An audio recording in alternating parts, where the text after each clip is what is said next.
7, 6, 4, 3, 2.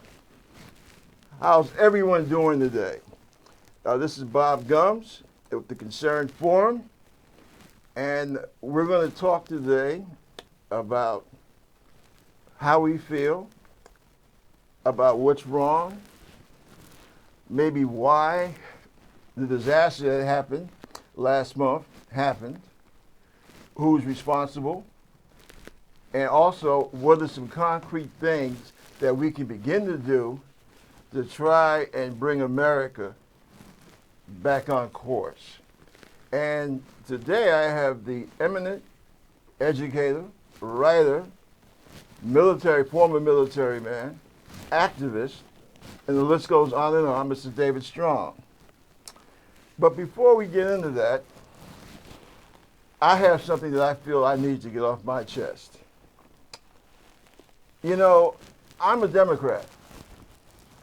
I mean, yeah, I spent about 9 months in the mid-90s as a Republican, because living in Baltimore, I had become rather disenchanted with the way the Democrats in that town were dealing with the outbreak of young black men killing each other. I came to my senses after the special election that I participated in was over, but unfortunately, because of my late wife's illness and what have you, and moving for me back home to New York, and then consequently her death, I wasn't involved in politics. I picked up with the Green Party. When was that? Around 05, 06. I was with them for a couple of years, trying to find a political organization that could help to bring about a quality of life in America that we had at one time in the 60s, as well as fighting the racial oppression, the economic oppression that working class people had to deal with. Unfortunately, at that time, I felt the Green Party to be wanting, so I came back to the Democratic Party. I came back home, in other words. And lo and behold, I found that the Democratic Party actually had a black man. He's half white, I understand that, but in America, he goes as half black. A half black man that was saying a lot of the right things that I felt needed to be said. And I put my belief and my confidence and my faith in that man. The first time he ran, I couldn't walk. I spent most of the campaign in the Harlem office here in New York, working the phones and doing the paperwork, because they didn't feel it would be good for me to try and go on the bus down to Pennsylvania. But I was with him.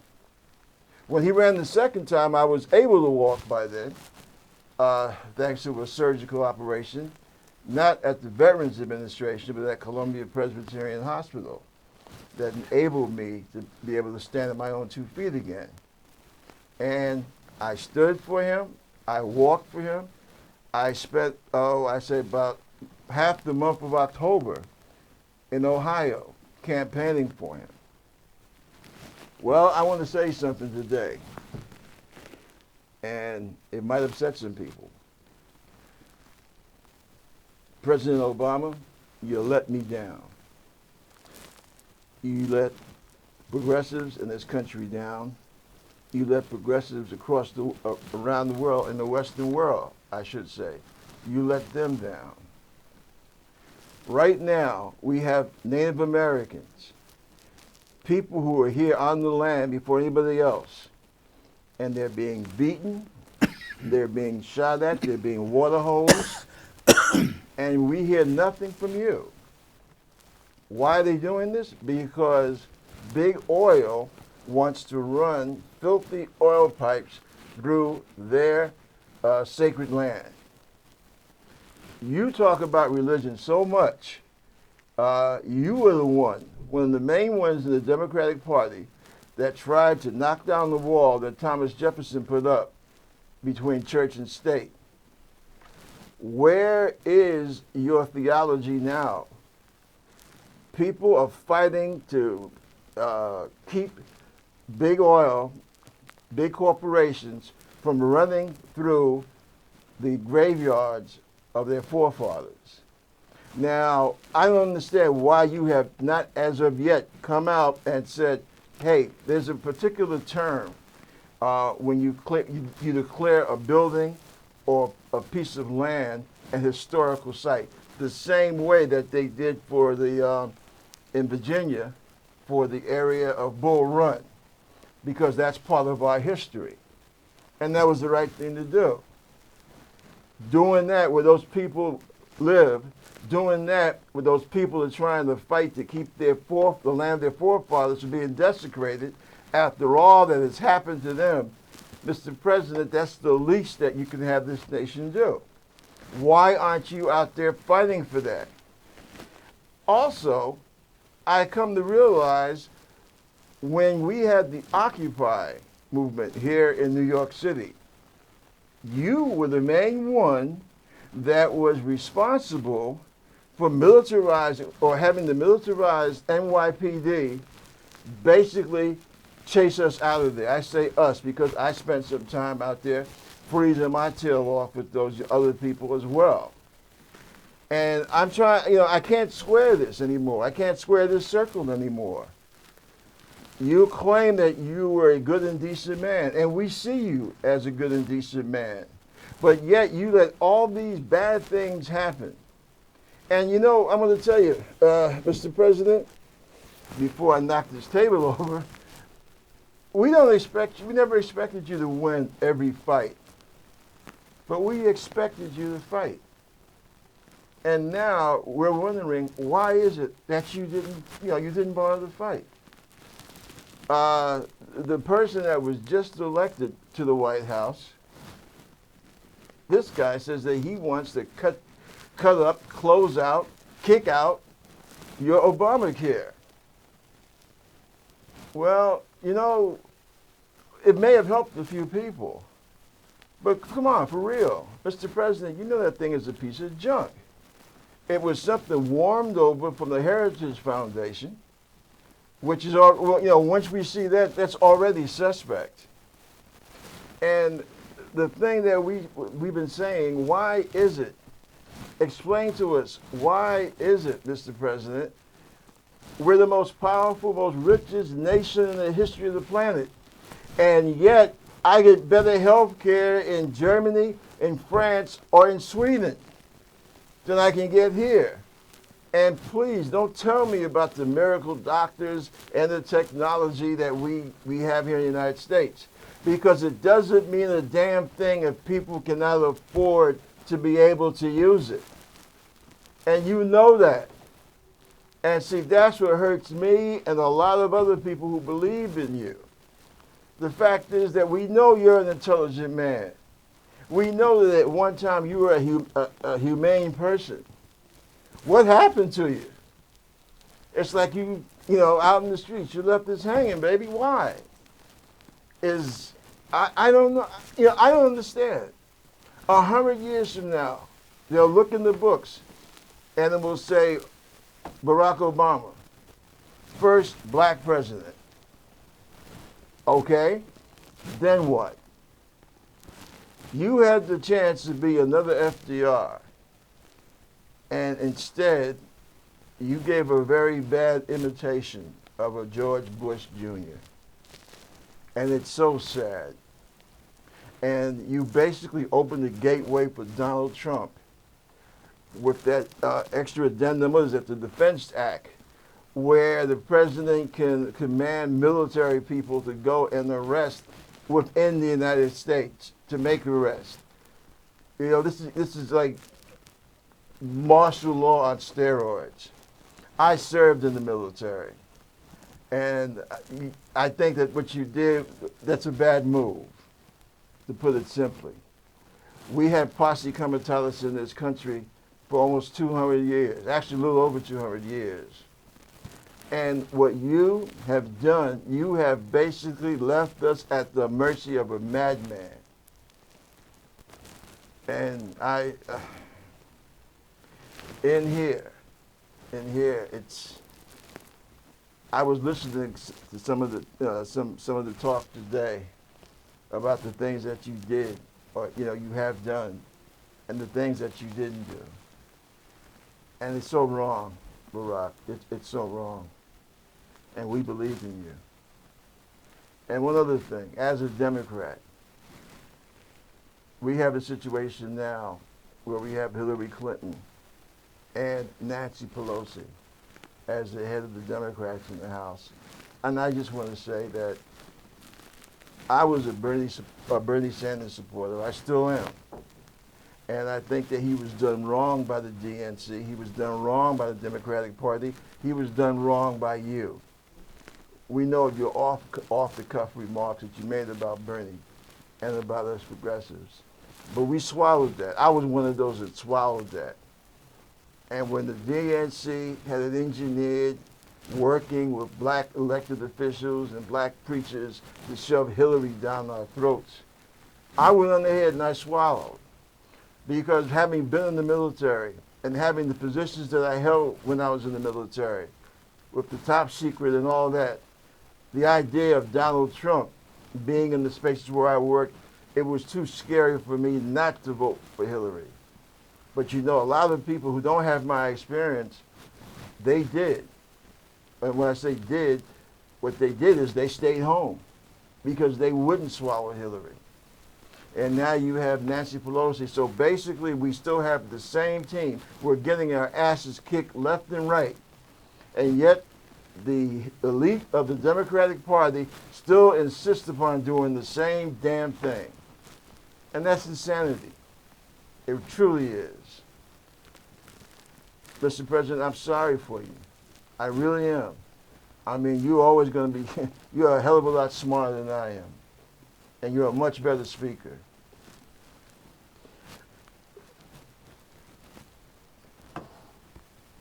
But you betrayed us. And that's just, there's no other way to put it. And I guess you have to live with yourself, your family, and your God. But you really hurt us, man. You really did. Well, anyway, like I said, I'd like to have my guest here. Yes, as I look at what you say, there's a lot of very important information here. And my reaction is this. When you look at the president, including Barack Hussein Obama, you need to think about whose interests does he perform in? Who is he serving? And if you're president, you are like the executive officer of a very big organization, an empire.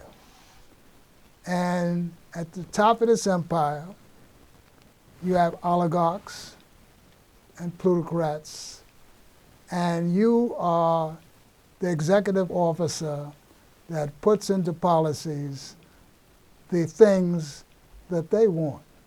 So no matter what rhetoric you give the masses, the people, before election about this, that, and the other, you have to recognize who the masters are. Those people that are giving out those $1 million checks. Those people that are at the United States Congress who are getting those big checks also. So the reality is the things that didn't happen that would be for the benefit of people happen in such a way as to benefit those people who rarely count, the real people at the top, the oligarchs and the plutocrats. For example, the health care law, the Obama law. That is not what people wanted.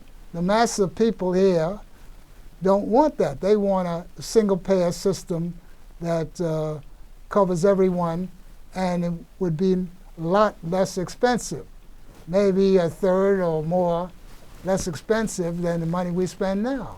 Like in Europe. That didn't go because those at the top the pharmaceutical companies, the medical device companies, the hospitals, and a lot of the medical personnel didn't want that. So that was thrown under the bus. That's what happened. So the masses of people are not served. The people that were served were those who benefited from putting in Obamacare and other programs that benefit those at the top. That includes also, if we get away from health care, I put that in quotation marks because I think it's not health care, I think it's sick care. Rather than having a preventive program. Here people, for example, I'll just allude to one thing, cancer. You have all these programs fight to find a cure, fight to beat down cancer and do what is necessary to study cancer so people won't get cancer. Never once have I ever heard anywhere someone talking about emphasizing cancer prevention. They don't talk about that. Just to cure, and they have these people running all around and these runs and walks and whatnot, collecting huge amounts of money that goes into some rat hole, and every year more and more people are suffering from cancer, and they're talking about more and more research. What should be working on is methods of preventing a scourge like that. So in many ways, things go on that benefit those important people, that I put that in quotations, who are at the top, who benefit from those people in political office, such as president and such as in Congress. You know, it's a funny thing that I look at the American people, and I mean, I know my countrymen and countrywomen. And again, I emphasize my military background because let's face it, that is the only way nowadays that the average person will have a chance to interact with people outside of his own little nuclear group. Once upon a time when we had the draft, we crossed into each other. You know, I can remember the first time I was in the service, I was like 17. I'm digging trench holes next to a guy that had just finished law school. But we don't have that interaction anymore. And college doesn't count because that's usually only the best and the brightest. And most people, aside from them, most people who are fortunate enough to go to college usually go to college within their area. Like here in New York, for example, if you got money, you're going to go to, you get enough student loans and you get into Columbia. Your grades are good enough, you're going to go to Columbia, right here in the tri-state area. So you're not going to really interact with somebody from, I don't know, West Virginia or what have you. And see, that's a large part of the problem. Because what's happened, and see, this is where the Democratic Party fails. The Democratic Party fails because what we have forgotten how to do, we have forgotten how to talk to working class people. One of the things I don't like with the Democrats is that we stop talking to Black Americans and Latino Americans like we're what we are, working class people. And they refer to us in all their campaigns like we're some kind of special case, like we're some kind of gerbils or some nonsense like that, and some kind of terranium, you know, instead of saying, hey, this is about working class people. That's one of the things that's responsible for the outbreak of this political racism that we're seeing.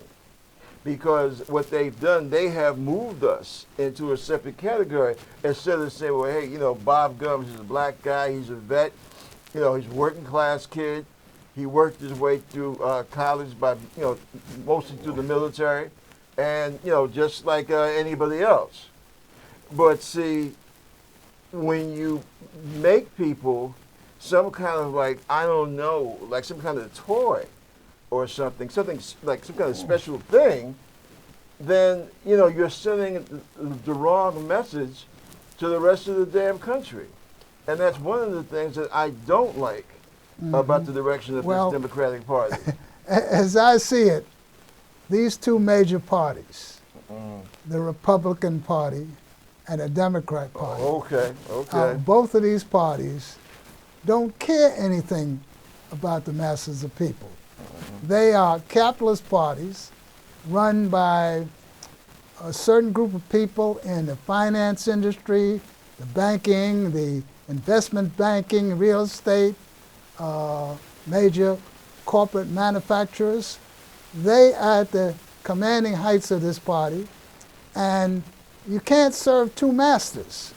Their master is those group of people I just mentioned, and if you think that the Democrats or Republicans are going to serve the needs of working people, people who are doing the massive creation of wealth that goes on in this country because they work on land and they create the wealth, and the people at the very top have most of that giant share of the wealth, while the trickle-down crumbs goes to the masses of people. So what I believe is that we need to get to the point, at this point in time, for the masses of people to have their own parties.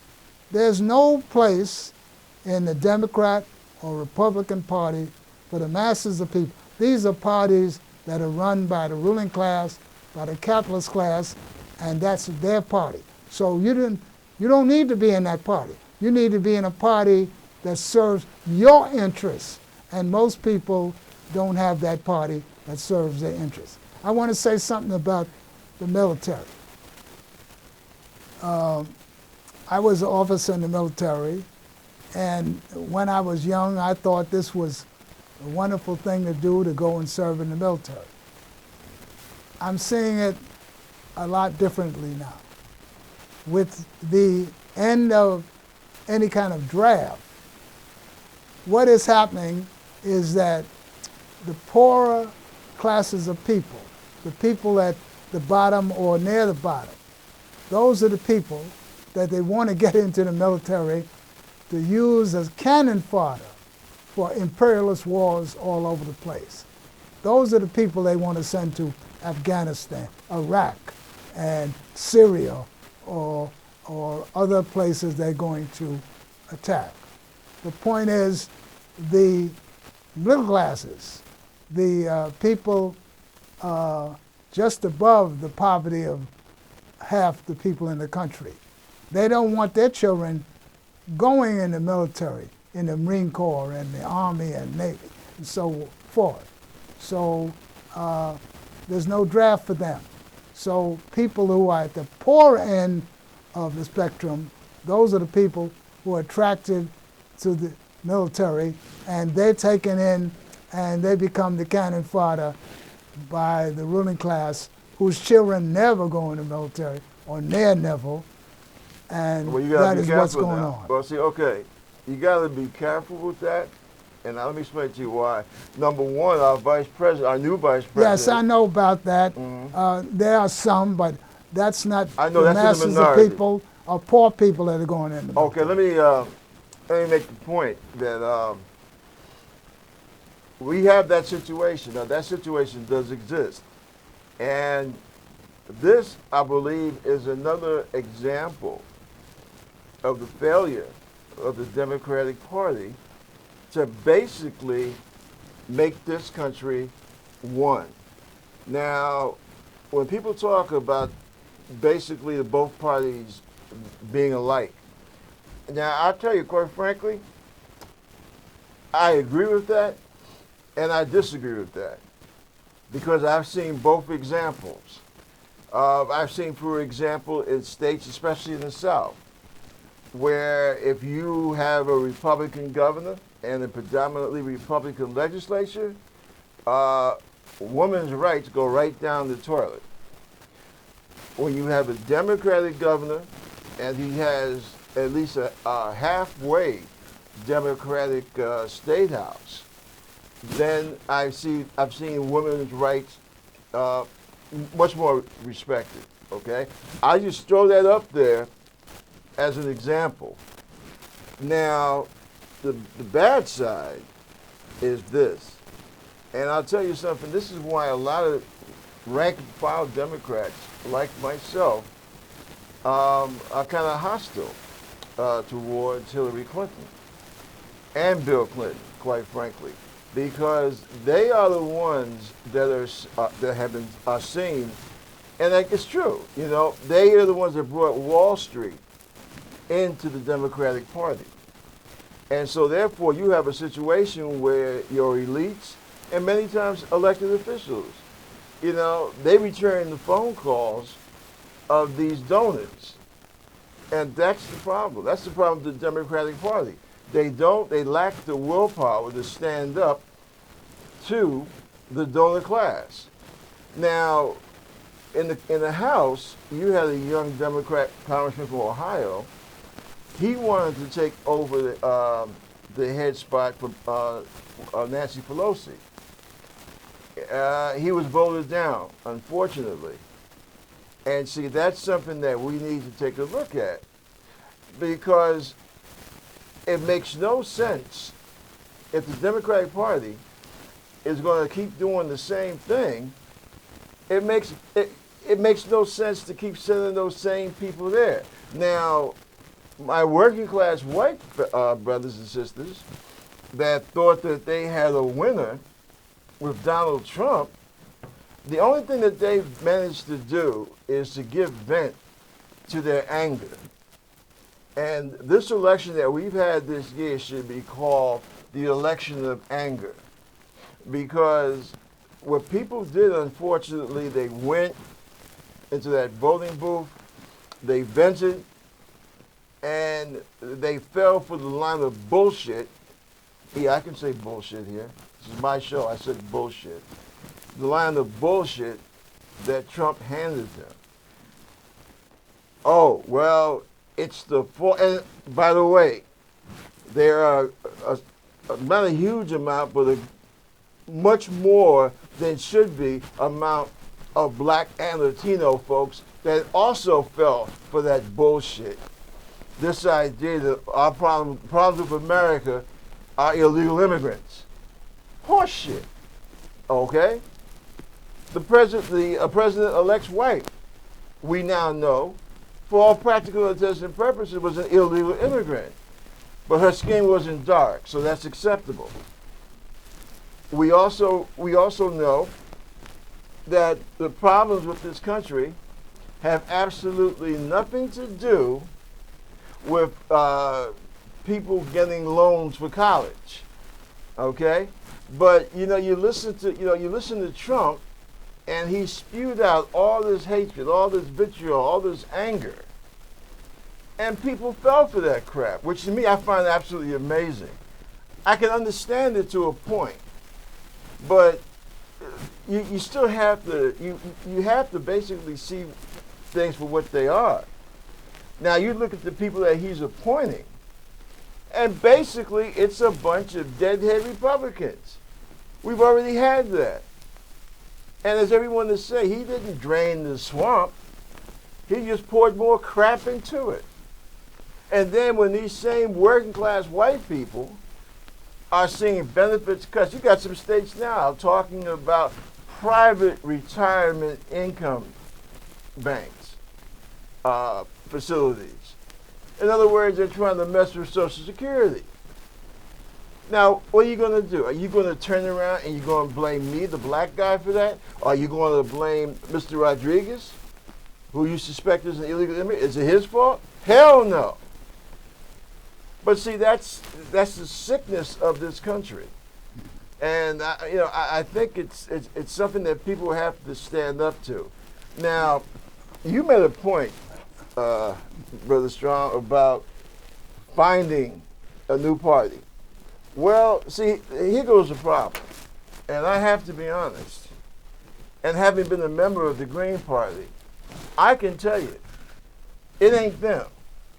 Maybe someday it could be, but right now, for the foreseeable future, we don't have that vehicle. What we have to do, we have to basically start educating people, number one.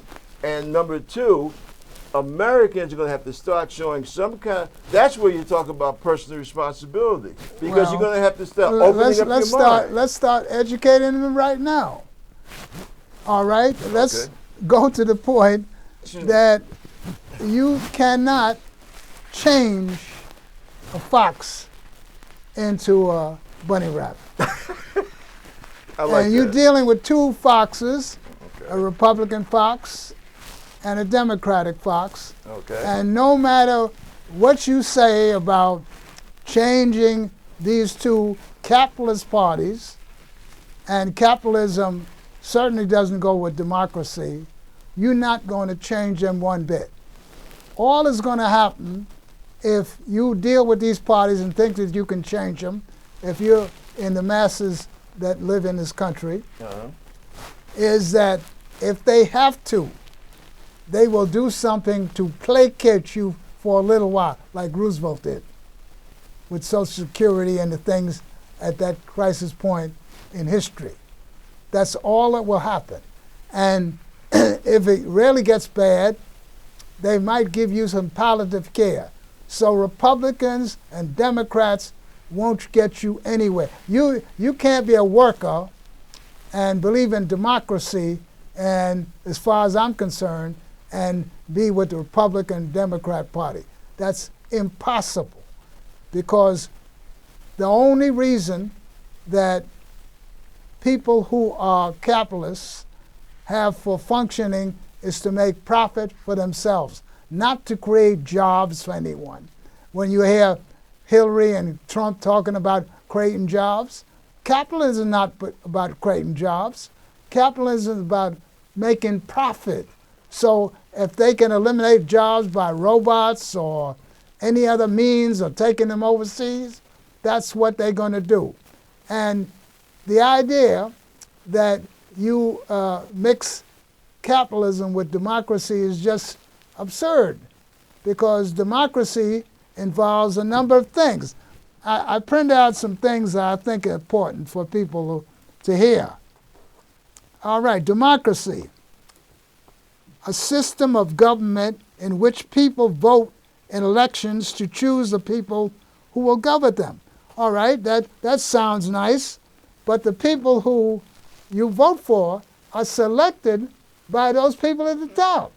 So you are going to an election, to the voting booth, if you can get there, if they haven't blocked you, and you're choosing someone that they have selected. So what kind of democracy is that? They select the people, including Barack Obama, and then they let you vote. So this brings up the point. Then the other thing,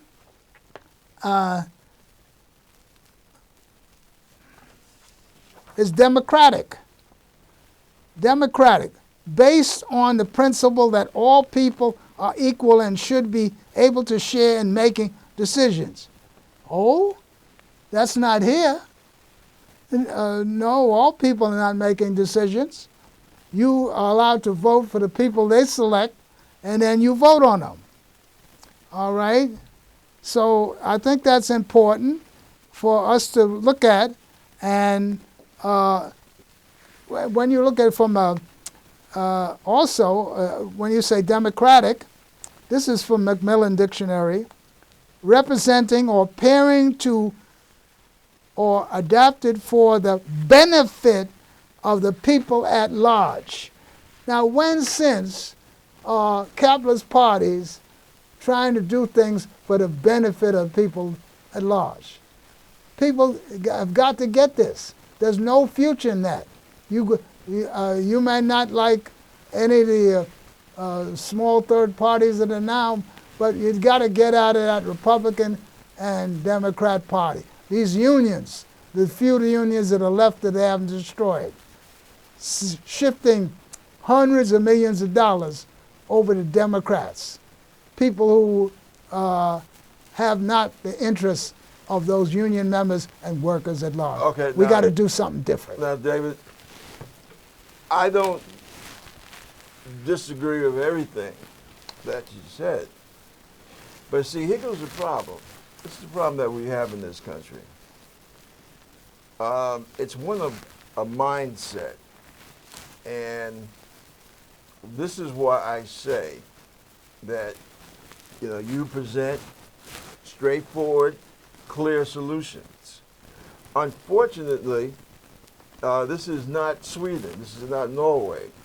We're not talking about people that that can think clearly. And I'll give you a very good example.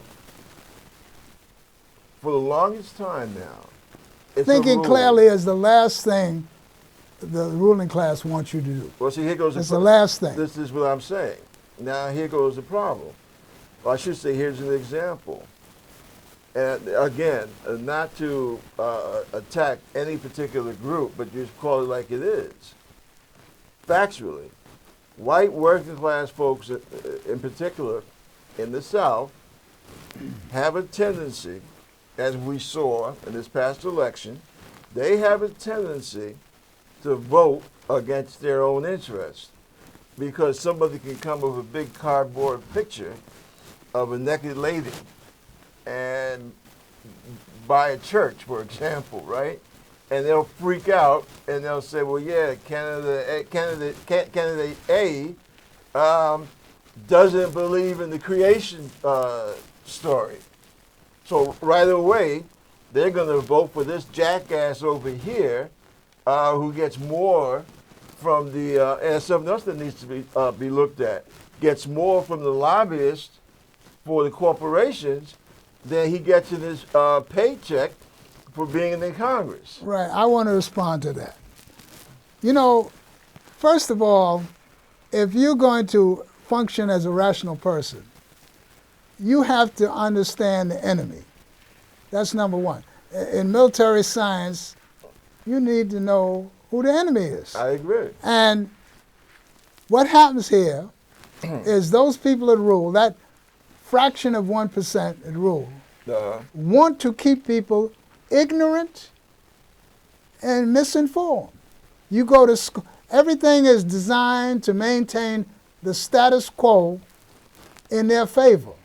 When you go to school, you rarely know about these types of things. They talk you about civics and how you get laws passed and all, but they don't tell you what the real deal is.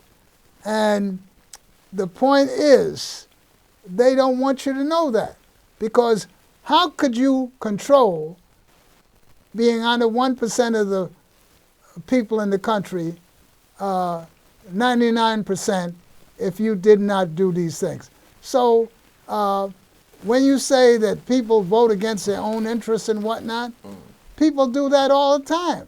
They don't understand the nature of the system. They don't know how to play the game, like my book, Playing the Game.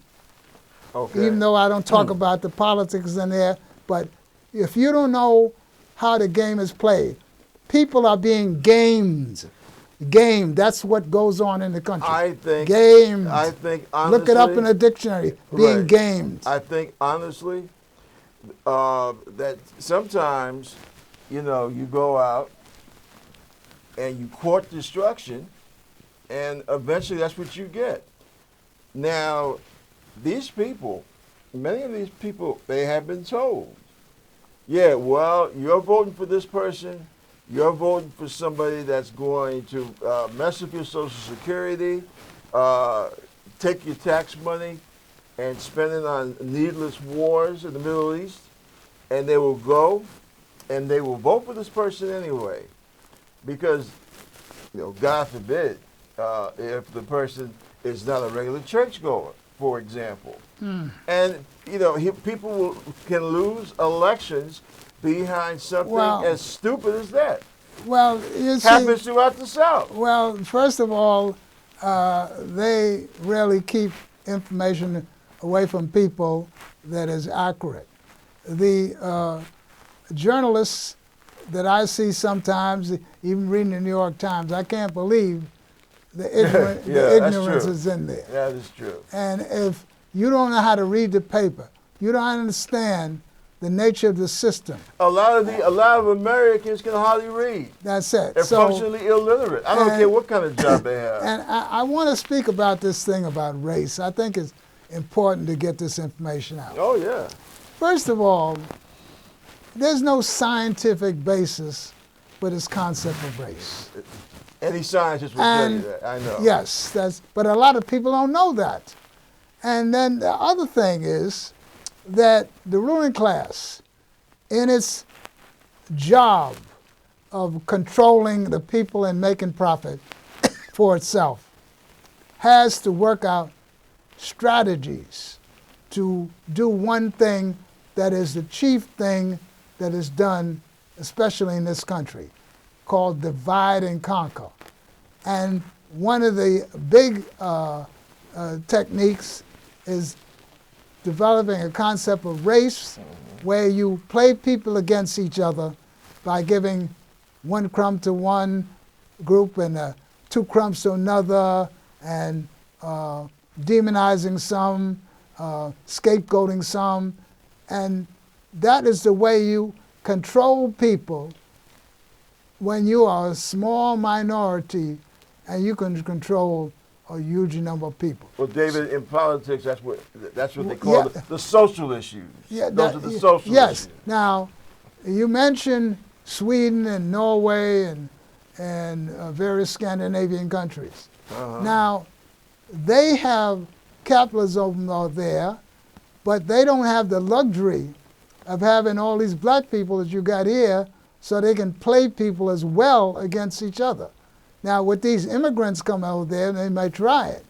But that's why the people have a much better quality of life, social infrastructure, better health care, better education care, and better quality of life, because they don't have the cudgel that's used by the ruling class called racism, white supremacy racism, that they use to control the people and create confusion and take the wealth and put it in their pockets. Listen, here's a quick one for you. Now, okay, I understand what you're saying, but tell me this. Canada, and has been for a long time, people need to get this idea of, the Great White North out of their heads. Canada has been a multiracial society for a very long time, but yet they don't have a third, a fourth, a fifth of the problems that we have here in this country. Crime, poverty. I mean, it's not perfect. They got their problems up there, just like any place else. However, the quality of life is much better in Canada. Anybody who's been there will tell you that. And it's the same continent, It's the same continent. Somebody needs to explain that. Why is it you have 3 countries on one continent, North America, Mexico, the United States, and Canada, right? Mm-hmm. Mexico, they're going through hell, right? From what I understand, whole territories are run by drug gangs, corruption, kidnapping, killing. It's incredible. America, racism, constant divisiveness, right? Corporate bullies, the whole bit. Canada, however,